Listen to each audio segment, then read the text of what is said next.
There is a phenomenon sweeping the world. Young people, they say we are a TikTok generation. Demanding economic reform are heard.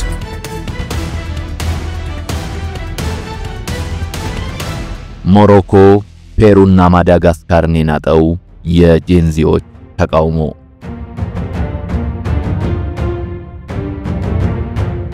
የዓለም አብዛኛው ትኩረት ከጋዛ ጋር በተያያዙ ጉዳዮች ላይ በሆነባቸው ባለፉት ቀናት ሞሮኮ ፔሩና ማዳጋስካር እንደ ሰደድ እሳት በአንድ ጊዜ በሚዛመቱ የአፍላ ወጣቶች የተቃውሞ ሰልፎች ሲታመሱ ነው የቆዩት።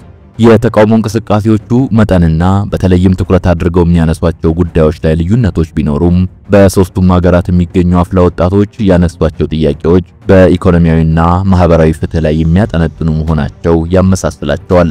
የአፍላ ወጣቶች የተቃውሞ እንቅስቃሴ እየተካሄደባቸው ባሉት ሀገራት በሙሉ እንደ ዋነኛ ችግር ከተነሱት መካከል አንዱ ደግሞ ሙስና ነው። ሙስና ሲባል በተቋማት ውስጥ የሚካሄድ ሙስናና በፖለቲካ ልሂቃንና የፖለቲካ አመራሮች የሚፈጸም ሙስናን የሚጨምር ሲሆን በአሁኑ ወቅት ግሎባል ሳውዝ በሚባሉት በማደግ ላይ ያሉት ሀገራት ብቻ ሳይሆን የለሙ የሚባሉት ትላልቅ የአውሮፓ ሀገራትም ችግር እየሆነ መምጣቱን መረጃዎች ያሳያሉ። ከነዚህ መረጃዎች በመነሳት በአሁኑ ወቅት በአብዛኛው በወጣቶች የሚካሄድ ዓለም አቀፋዊ ሆነ የጸረ ሙስና ወይም ሙስናን የመቃወም እንቅስቃሴ እየተካሄደ እንደሆነ መናገር ይቻላል። ለመሆኑ የተቃውሞ እንቅስቃሴዎቹን የሚያካሂዱትና ጄንዚ ወይም ጄኔሬሽን ዚ የሚል የጋራ መጠሪያን የሚጠቀሙት እነዚህ ወጣቶች ማን ናቸው የሚል ጥያቄ ሊነሳ ይችላል። That Gen Z protesters driving weeks of protest demanding economic reform are heard. ጄንዚ አንዳንድ ጊዜ የኢንተርኔት ትውልድ ወይም the ጄኔሬሽን ተብለው የሚጠሩት በአብዛኛው ከአውሮፓውያኑ 1997 በኋላ ባሉት ዓመታት ውስጥ የተወለዱና በአስራዎቹና በሃያዎቹ መጀመሪያ የዕድሜ ክልል ላይ የሚገኙ ማህበራዊ ሚዲያን እንደ ቁልፍ የመረጃ ልውውጥ መሳሪያ የሚጠቀሙ አፍላ ወጣቶች እንደሆኑ ይነገራል። ከሰሞኑ በሞሮኮ እየተካሄደ ባለው እንቅስቃሴ ላይ እየተሳተፉ ያሉና ጄኔሬሽን 212 ተብለው የሚጠሩ ቡድኖች ቢኖሩም እስካሁን ድረስ ሞሮኮን ጨምሮ በፔሩ፣ በማዳጋስካር፣ በኔፓል፣ በፊሊፒንስ፣ በባንግላዴሽ እንዲሁም በቅርብ ጊዜያት በኬንያና ናይጄሪያ የተከናወኑት እንቅስቃሴዎች ሁሉ ጄንዚ በሚለው የጋራ መጠሪያ ሲጠቀሱ ይታያል። There is a phenomenon sweeping the world. Young people taking to the streets with a common aim, united by social media. የጄንዚ የአፍላ ወጣቶች የፖለቲካና የማህበራዊ እንቅስቃሴ በአብዛኛው ይሄ ነው የሚባል መሪ ወይም አደራጅ አካል የሌለበት ዳሩ ግን የጋራ ችግሮችን መነሻ አድርገው ወጣቶች ባንድ ላይ የሚሰለፉበት በዓለም ዙሪያ እየተስፋፋ የመጣ እንቅስቃሴ ስለመሆኑ በዚህ ዙሪያ የወጡ ዘገባዎች ይጠቁማሉ። ይህ እንቅስቃሴ መስፋፋት ብቻ ሳይሆን በአንዳንድ ሀገራት ለትላልቅ የፖለቲካዊ ለውጦች ምክንያት እየሆነ መምጣቱንም መረጃዎች ያሳያሉ። ለአብነትም ከጥቂት ሳምንታት በፊት በኔፓል የተካሄደው የጄንዚ ወጣቶች የተቃውሞ እንቅስቃሴ ለኔፓል መንግስት ከስልጣን መውረድ ምክንያት መሆኑን ማንሳት ይቻላል። በሌሎች እንደ ፊሊፒንስና ባንግላዴሽ በመሳሰሉ ሀገራት የጄንዚ እንቅስቃሴ የፈጠረው ተጽዕኖም ቀላል አይደለም። በመግቢያችን ላይ እንደተጠቀስነው ከሰሞኑ ደግሞ ይሄው የወጣቶች የተቃውሞ እንቅስቃሴ ሁለት የአፍሪካ ሀገራትንና አንድ የላቲን አሜሪካ መንግስትን ሲንጥ ቆይቷል። ሞሮኮ፣ ማዳጋስካርንና ፔሩን።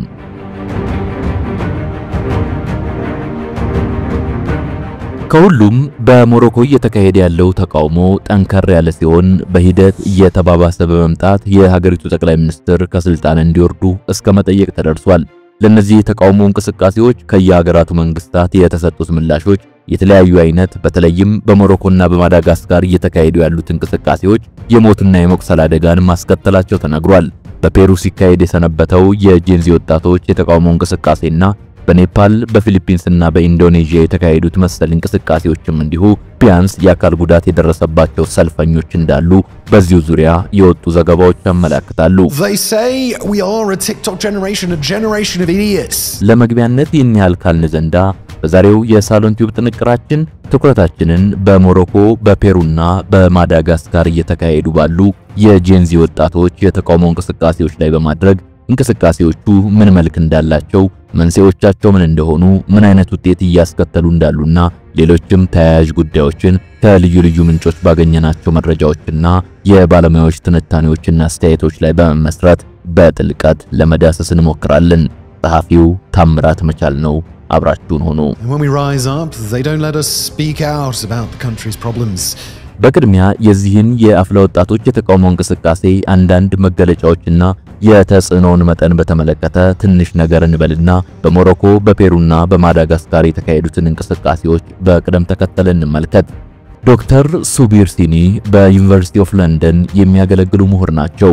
በዓለም ዙሪያ የሚካሄዱ የጄንዚ ወጣቶች የተቃውሞ እንቅስቃሴዎች ላይ በሙሉ እንደ አርማ በጥቅም ላይ እየዋለ ያለውና ዋን ፒስ የተሰኘ ከጃፓን የተወሰደ ምስልን በተመለከተ እኒህ ምሁር ሲናገሩ አሁን በተለያዩ ሀገራት የተቃውሞ እንቅስቃሴን እያደረጉ ያሉ ወጣቶች ለዚህ ምልክት አዲስ ትርጉም በመስጠት የነጻነት ሐሳብን ያለ ገደብ መግለጽ እንዲሁም የጸረ ሙስናና የጸረ ልሂቃን እንቅስቃሴዎች ወካይ ምልክትና ባንዲራ አድርገው እየተጠቀሙበት ነው ይላሉ። የጄንዚ እንቅስቃሴዎች በምን መልኩ እየተስፋፉ እንደመጡ በተመለከተ ዶክተር ሱቢር ሲኒ እየኖርን ያለነው የህዝበኝነት አስተሳሰብ በተንሰራፋበት ዓለም ወይም የፖፑሊስት ወርልድ ላይ ነው። የነዚህ አፍላ ወጣቶች የተቃውሞ እንቅስቃሴ ባለፉት ዓመታት በጂኦግራፊያዊ ክልል የማይወሰን አንድ አዲስ ንዑስ ባህል መፈጠሩንና በወጣቶችና በእድሜ የገፋው ትውልድ መካከል ሰፊ ክፍተት መኖሩን የሚጠቁም ነው የሚል አስተያየትን ይሰጣሉ።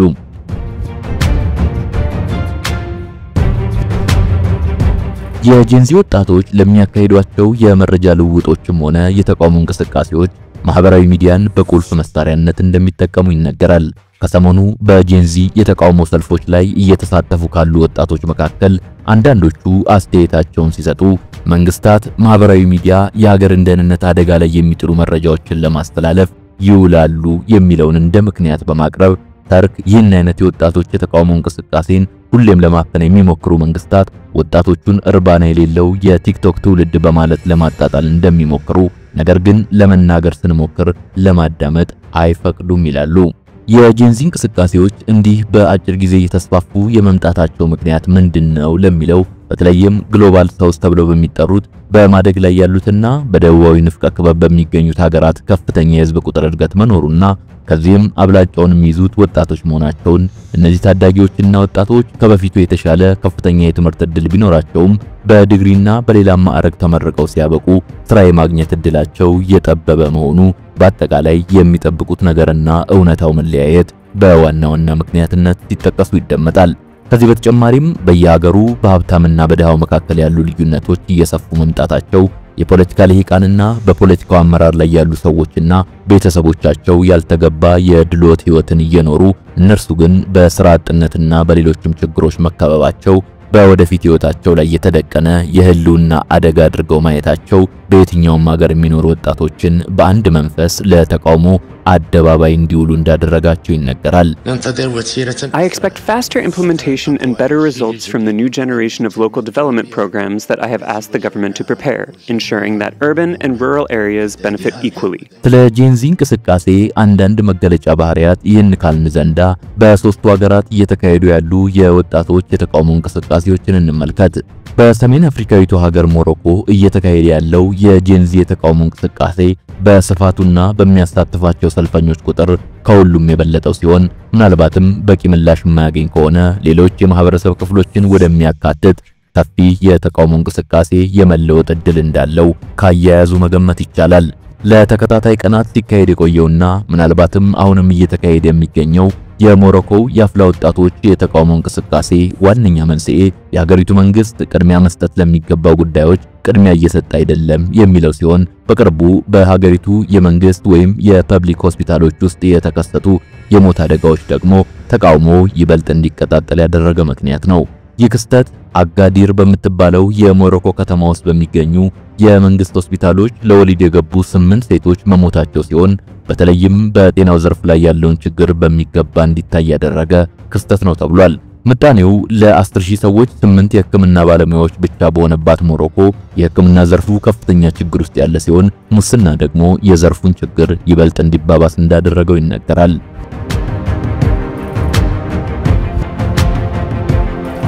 ልክ እንደ ጤናው ዘርፍ ሁሉ የሞሮኮ የትምህርት ዘርፍም በችግርና በቀውስ ውስጥ እንዳለ የሚነገር ሲሆን ለተቃውሞ አደባባይ በወጡት ሰልፈኞች ትኩረት የተሰጠው ሌላኛው ጉዳይም ነው።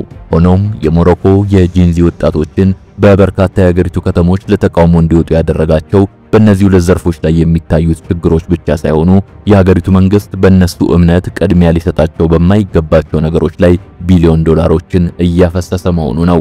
በተለይም ደግሞ ሞሮኮ ከስፔንና ፖርቹጋል ጋር በጋራ እንድታስተናግድ የተመረጠችበትን የ2030ውን የዓለም እግር ኳስ ዋንጫና በያዝነው ዓመት እሷው የምታስተናግደውን የአፍሪካ እግር ኳስ ዋንጫ ውድድር በማስመልከት የአዳዲስ ስታዲየሞች ግንባታና ነባሮቹን ደግሞ የማደስና ደረጃቸውን የማሻሻል ስራዎች ከ1.3 ቢሊዮን ዶላር በላይ እያፈሰሰች መሆኗ የሀገሪቱ የፕሮጀክቶች ቅድሚያ አሰጣጥ ችግር እንዳለበት ማሳያ ተደርገው ከቀረቡት ምክንያቶች መካከል ይገኝበታል። የተቃውሞ ሰልፈኞቹ ስታዲየሞች ውስጥ እነኚሁና ሆስፒታሎች ውስጥ የታሉ በማለት መጠየቃቸውም ለዚህ ይመስላል።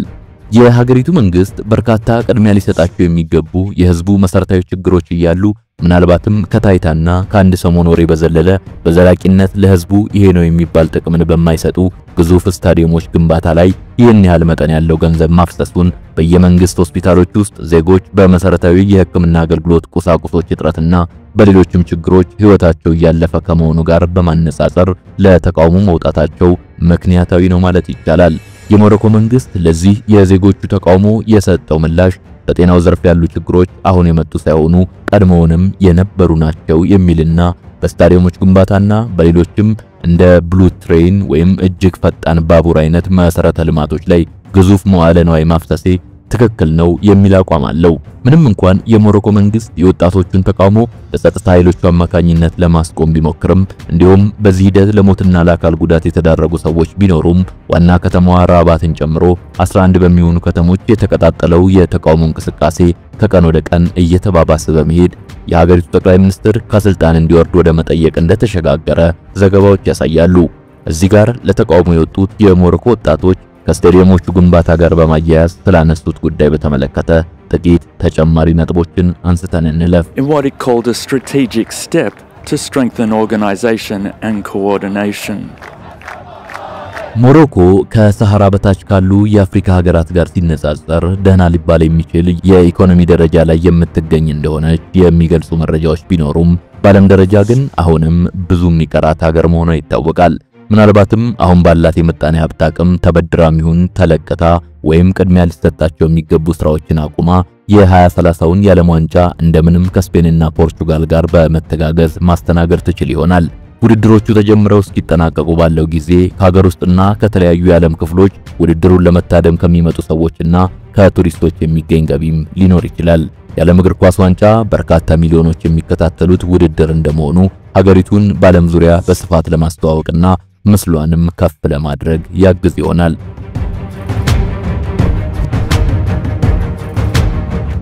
ዳሩ ግን አፍሪካዊቷ ሀገር ሞሮኮ የዓለም ዋንጫን ለማስተናገድ መመረጧ ከፕሮፓጋንዳ አንጻር የሚያስገኝላት ጥቅም ይኖራል ብሎ ለማለት እንኳን እንዳይቻል የዓለም ዋንጫን ያስተናገደች የመጀመሪያዋ የአፍሪካ ሀገር የሚለውን ስም ደቡብ አፍሪካ ቀድማ የያዘች ሀገር በመሆኑ ነው።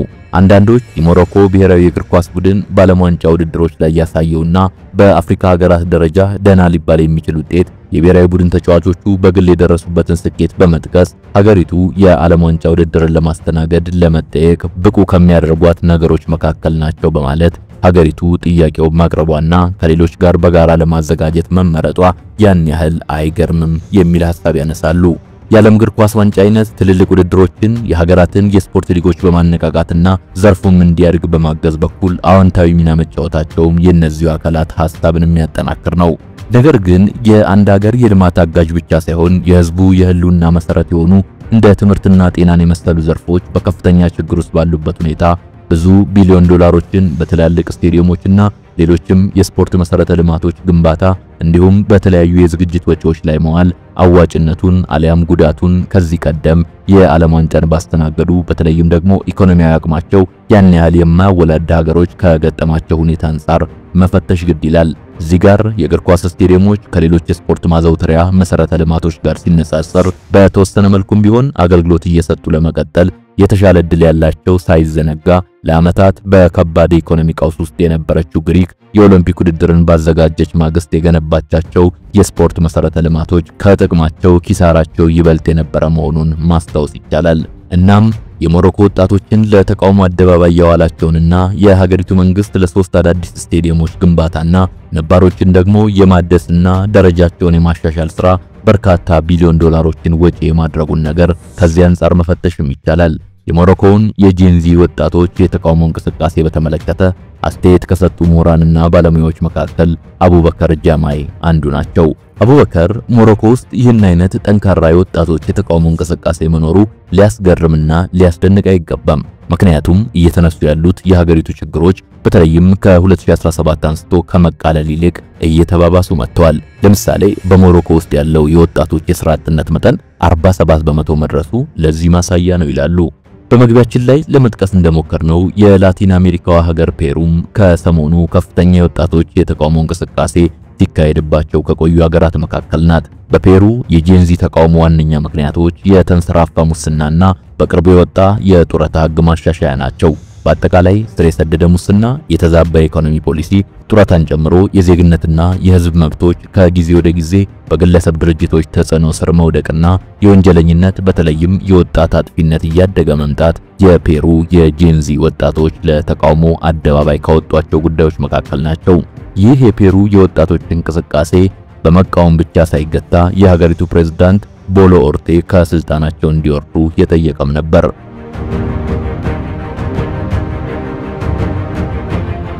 ከሰሞነኛው የጄንዚዎች የተቃውሞ እንቅስቃሴ ሲታመሱ ከቆዩት ሀገራት መካከል ሌላኛዋ ደግሞ ማዳጋስካር ናት። በዓለም ባንክ ሪፖርት መሰረት ማዳጋስካር ከ10 ሰዎች 8ቱ በከፍተኛ ድህነት ውስጥ በቀን $2 በታች በሆነ ገቢ የሚተዳደሩባት ከዓለም ድሃ ሀገራት መካከል አንዷ ናት። በማዳጋስካር ዋና ከተማ ካትማንዱ እጅግ በርካታ መጠለያ የሌላቸው ግለሰቦች በየጎዳናው ላይ ከቤተሰቦቻቸው ጋር ወድቀው እንደሚኖሩና በአጠቃላይ ሀገሪቱ ስር በሰደደ የማህበራዊና ኢኮኖሚያዊ ችግር ውስጥ እንደምትገኝ ዜጎቿ ሌላው ቀርቶ መሰረታዊ የሆኑ አገልግሎቶችን ማግኘት እንኳን እያዳገታቸው መምጣቱን ዘገባዎች ያሳያሉ። ለምሳሌ ከሰሞኑ ቀላል የማይባል ቁጥር ያላቸው የማዳጋስካር ወጣቶችን ለተቃውሞ ሰልፍ እንዲወጡ ያደረጋቸው ውሃና የኤሌክትሪክ ኃይልን የመሳሰሉ መሰረታዊ አገልግሎቶች መቋረጥ ነው። ተቃውሟቸውን ሲገልጹ የነበሩ ወጣቶች ከያዟቸው መፈክሮች ውስጥም እኛ የምንፈልገው በህይወት መቆየት መቻልን ሳይሆን መኖርን ነው የሚለው ይህን የህብረተሰቡን ስር የሰደደ የማህበራዊና ኢኮኖሚያዊ ችግር የሚያሳይ ነው። የማዳጋስካር መንግስት ግን ለሀገሩ የጄንዚ ወጣቶች ጥያቄ ምላሽ የሰጠው በሞሮኮም ሆነ በፔሩ በተካሄዱት መሰል እንቅስቃሴዎች በተለየ ሁኔታ በርካታ ሰዎችን በመግደል እንደሆነ የተባበሩት መንግስታት ድርጅት ሪፖርት ያሳያል። የተቃውሞ ሰልፎችን ተከትሎ የማዳጋስካር መንግስት ፓርላማውን እንዲበተን ቢያደርግም ለወጣት ዜጎቹና ለሌሎቹ የሀገሪቱ ዜጎች ችግሮች ይሄ ነው የሚባል መፍትሄ እንዳልሰጠ ነው ዘገባዎች የሚጠቁሙት። ከዚህ ቀደም በሌሎች የአፍሪካና የእስያ ሀገራት ላብነትም በኬንያ፣ በናይጄሪያ፣ ከሳምንታት በፊት በኔፓል፣ በፊሊፒንስ፣ በኢንዶኔዥያ፣ በስሪላንካና በባንግላዴሽ የተካሄዱት ተመሳሳይ የአፍላ ወጣቶች የተቃውሞ እንቅስቃሴዎች ከየሀገራቸው መንግስታት የተሰጣቸው ምላሽና እንቅስቃሴዎቹ ያስገኙት ውጤት ይለያያል። በዚህና እንቅስቃሴዎቹ መሪ አልባ በመሆናቸው ዙሪያ አስተያየቱን የሰጠው ዋር ፍሮንትስ የሚል ስያሜ ያለው ፕሮግራም አዘጋጅ የሆነው ጋዜጠኛ ሲመን የጄንዚ ተቃውሞዎች ተቋማዊ ድጋፍ የሌላቸው መሆኑ በውጤታማነታቸው ላይ የራሱን ተጽዕኖ እንዳሳደረባቸው በመግለጽ የኬንያንና የኔፓልን የወጣቶች የተቃውሞ እንቅስቃሴዎችን በንጽጽር ያነሳል። በኬንያ የጄንዚ የተቃውሞ እንቅስቃሴ የዊሊያም ሩቶ መንግስት ሊያጸድቅ የነበረውን የፋይናንስ ህግ እንዳይጸድቅ ግፊት ማሳደሩና ህጉም ሳይጸድቅ መቅረቱ እንቅስቃሴው ያስገኘው ትልቅ ውጤት ቢሆንም ከዚህ አልፎ በመሄድ መሰረታዊ ለውጦች እንዲመጡ ለማድረግ አለማስቻሉን፣ በአንጻሩ በኔፓል የጄንዚ ወጣቶች የተቃውሞ እንቅስቃሴ የከፒር ሻርማን መንግስትን ከስልጣን እንዲለቅ እስከማድረግ የደረሰ ተጽዕኖ እንደነበረው ያወሳል። ጋዜጠኛው ሐሳቡን ሲያጠቃልል ይህን የመሰሉ የተለያዩ ምላሾችን እያስተናገዱና በየሀገሩ የተለያየ አይነት ውጤት እያስከተሉ ያሉት የጄንዚ ወጣቶች እንቅስቃሴዎች በየጊዜው እየተስፋፉ መምጣታቸውን ያሰምርበታል። አበቃን።